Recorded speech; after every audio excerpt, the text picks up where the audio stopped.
Croatia has only 4 million people. That is smaller than Los Angeles. But this tiny country has done what most football nations can only dream of. They reached a World Cup final and finished top three separate times. But Croatia's football story did not begin with glory. It began with chaos. Before Croatia shocked the world, the country was fighting for survival. This is how Croatia became one of football's greatest underdog stories. In 1991, Croatia declared independence from Yugoslavia. But independence did not come peacefully. War quickly changed the country forever. Thousands of families were displaced. Many children grew up surrounded by fear and uncertainty. One of those children was Luka Modrić. Long before becoming a legend, Modrić lived as a refugee during the war. Football became his escape, and Modrić was not alone. A whole generation grew up through hardship. That hardship created something powerful.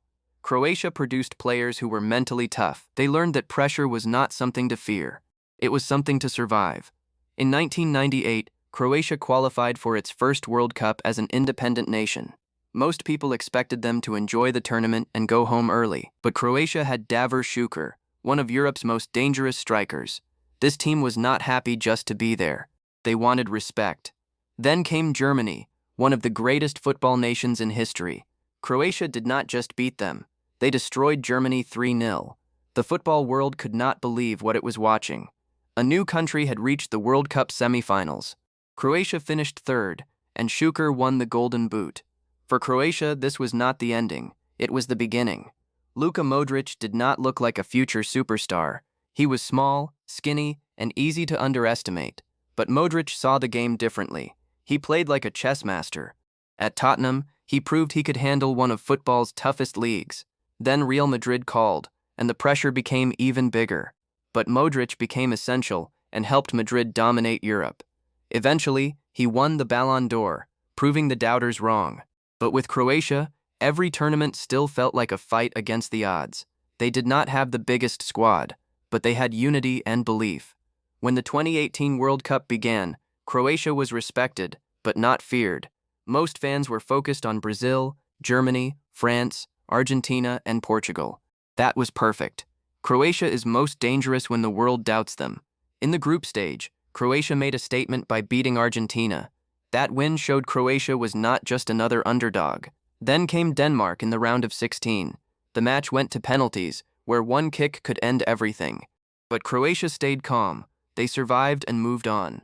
Next came Russia, the host nation, backed by an entire country. Again, the match went to penalties. Again, Croatia refused to break.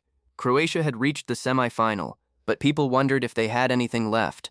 Waiting for them was England, desperate for a first final since 1966. England scored early, and Croatia's dream looked like it was ending. But Croatia did not panic.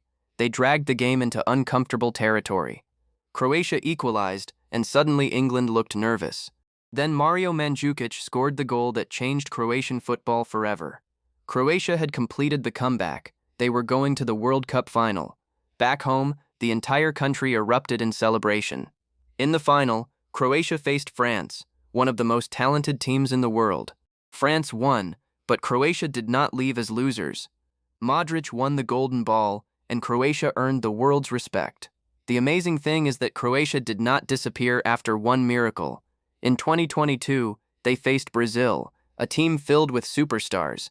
But Croatia defended, survived, and dragged the game into pressure again. Then penalties came, and once again, Croatia survived. Part of Croatia's success comes from strong player development. Clubs like Dinamo Zagreb produce technical, intelligent, disciplined players. But the other part is mentality. Croatia is usually smaller, less hyped, and less expensive than its opponents, but they almost never look afraid. From Šuker to Modrić, Croatia keeps turning small numbers into huge moments. They have not lifted the World Cup yet, but they proved greatness is not always about population, money, or history. Croatia's story is about a small country refusing to act small. 4 million people, 3 World Cup medals, 1 unforgettable football miracle. That is why Croatia will always be one of football's greatest underdog nations. Subscribe for more World Cup documentaries and football stories from around the world.